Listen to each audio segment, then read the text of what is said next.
Hey folks, welcome to the channel. I'm Don. This is Rockin' a Country. I've got a donation request today for Josh Ritter's song, The Temptation of Adam. I don't know this artist or this song, and it was requested by Matt Galardo. So Matt, thank you for the donation and the request. I'm curious to see what we're getting into here. The Temptation of Adam. I mean, this could go in so many directions, but obviously it starts from a basic, the sense is a biblical premise. It doesn't mean it's going to stay in that lane. It just might be a passing reference to something, but going to find out what this one's about. And you said that this song is more folk than country, but it fits the channel. So I'll take your word for it, and we're going to find out. But I'm fine with folk. You know, folk is a branch of country. It fits the theme, the storytelling thing, the way in which lyrics are delivered, the whole thing. So let's see what we've got here. I'm curious, seriously curious. The Temptation of Adam.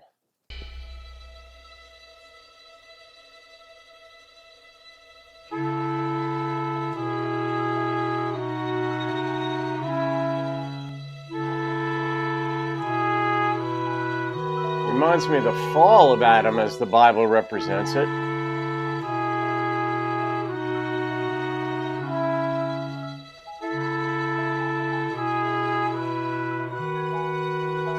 This feels like a funeral. If this was a Cold War, we could keep each other warm. I said on the first occasion that I met Marie. We were crawling through the hatch that was the missile silo door, and I don't think that she really thought that much of me. I never had to learn to love her like I learned to love the bomb. She just came along and started to ignore me.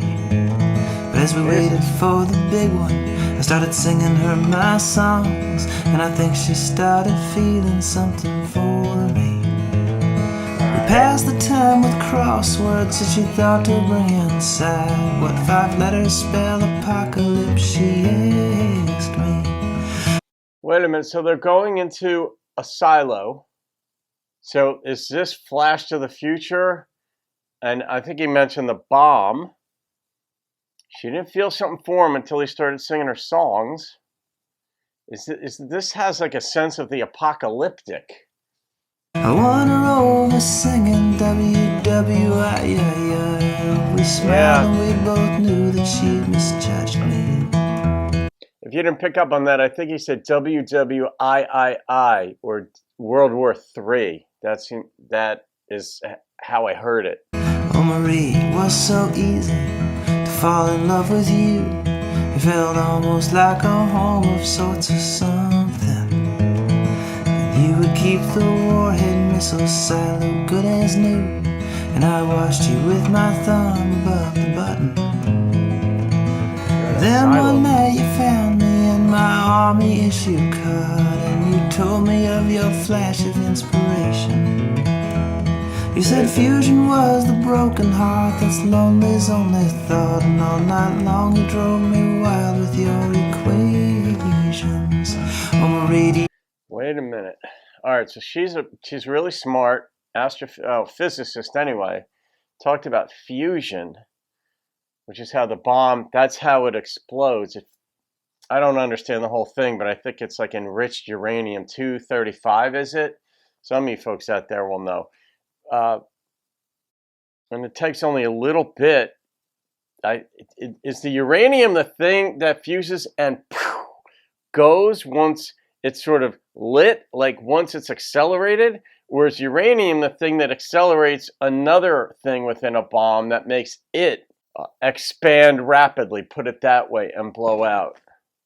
It's amazing a song can make you think of physics, right? You remember all the time we used to take, making love and then ransack the rations. When I think about you leaving now and the avalanche cascades, and my eyes get washed away in chain reactions.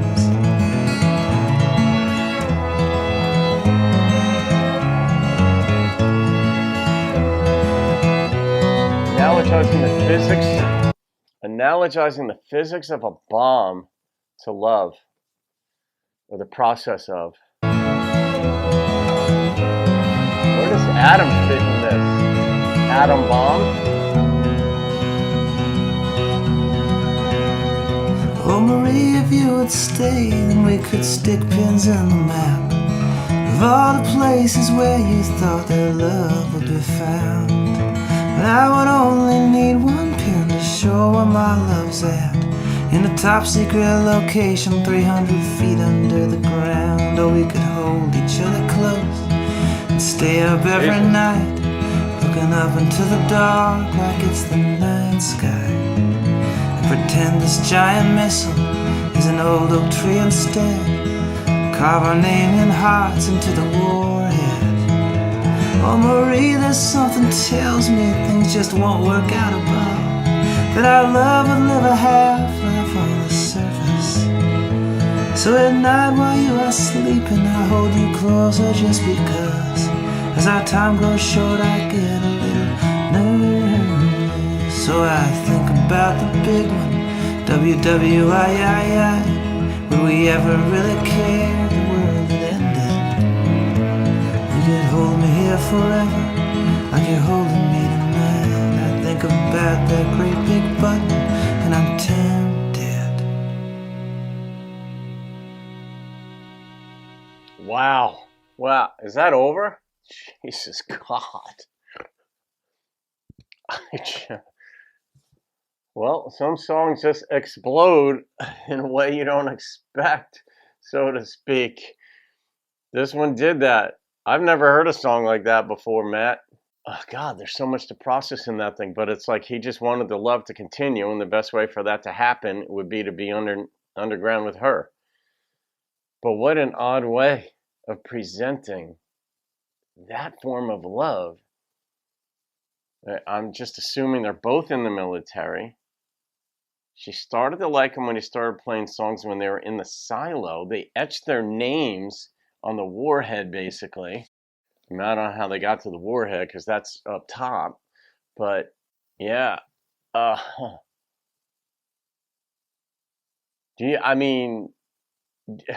you ever heard? I don't think I've ever heard reference even to a nuclear bomb in a song.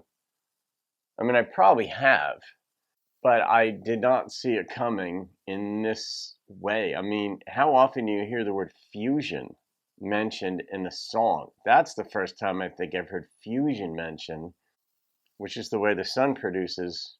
What does it do? It goes from helium to hydrogen, like it fuses. It fuses helium into hydrogen, I think, and that's what burns, and then the corona and all this blows outward. But this in a nuclear bomb, it's fascinating. But how do you even analogize it to love? It's like, in one sense, you think, what's wrong with this guy? Because you just picture a sterile silo with World War III ending capabilities. It didn't say war was imminent, but I guess in his mind or in this story, maybe we're supposed to assume that. But then he did mention going up top, like at one point, toward the end. I missed that reference, though, or there's so much going on that it didn't stick. So that was radically different storytelling. His voice was good, though. He delivered it straight across. Yeah, Matt, I wonder what that song means to you, man. I wonder what the album was. And to tie it into the song, The Temptation of Adam. And it was only a temptation. He was obviously tempted to launch the bomb so he could have her. And all right, so that would be the connection, because the common biblical interpretation, or a common biblical interpretation, is that Adam gave in to a temptation. We're not told what it was. People have theorized what it was, but it doesn't say in the Bible exactly what he had done.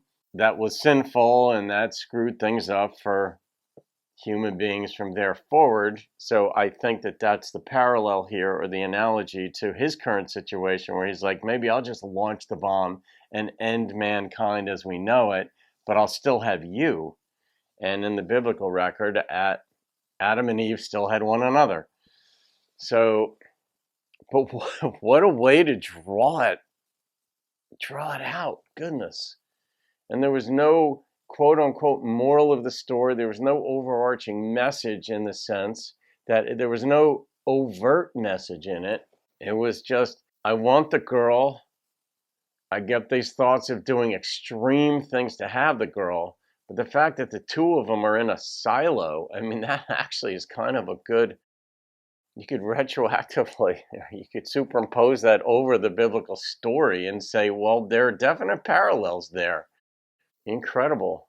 I mean, Adam and Eve are both complicit, biblically speaking, according to the biblical story. They were both complicit in what took place. It wasn't just Adam. And then in the conversation Adam had with God afterward, when God was like, Adam, where are you? And the conversation is like, well, the woman that you gave me, she talked me into it, kind of thing. And in this story, it's kind of like that too. Like, she's not really that interested in him, marginally. But then it would be his fault if he launched the bomb, obviously. They're in it together, that's for sure. And they have part of mankind's future in their hands. You know, one bomb wouldn't destroy the entire Earth, but the response would cause a lot of problems from whatever nations launched them. I think, what are there, 5, maybe 6 nations now that have nukes? I guess you got, what do you have? You got Russia, China, India, the United States. Iran's been trying to make them, but we keep trying to stop that. Israel keeps blowing things up too. I don't think Israel has them. I don't know, does Canada have them? Or did the U.S. say, don't make them, we'll take care of you? I'm not quite sure. Japan, well, they probably weren't allowed to have them after World War II. I don't know. All right, so this was like a brain twister in a song. It wasn't a history lesson, but it kind of was. I mean, it was like the history of mankind, at least going back to Adam. Regardless of what one's thoughts are on that, you can look at it as a thought experiment, but going back to Adam and Eve and then on up to the present where things might get pretty hairy. All right, Matt, I am going to rate that. Good Lord, Lori. Well, back in the day, might have gone down into a silo with Lori, of course. But I'm going to come out, Jesus. I mean, I don't know how I could give that anything less than a 10. Because I like it when my brain is absolutely challenged. It wasn't just willy-nilly thoughts. I mean, there was a thread through this thing that was a challenge for me to pick up on. I think I got most of it, but maybe I missed all of it. I don't know. It's first listen. I love the challenge. So, Matt, you did it. You recommended a 10, my friend. And thank you for the donation. That is always appreciated. Believe me, it is. So, thank you so much, Matt, for the brain twister. And folks, you can leave your ideas on that one. This might be one of the longest comment threads that we've had because there are lots of thoughts on this. Okay, have a great day, folks. I'll see you on another video. Don't push that button and keep rocking the country.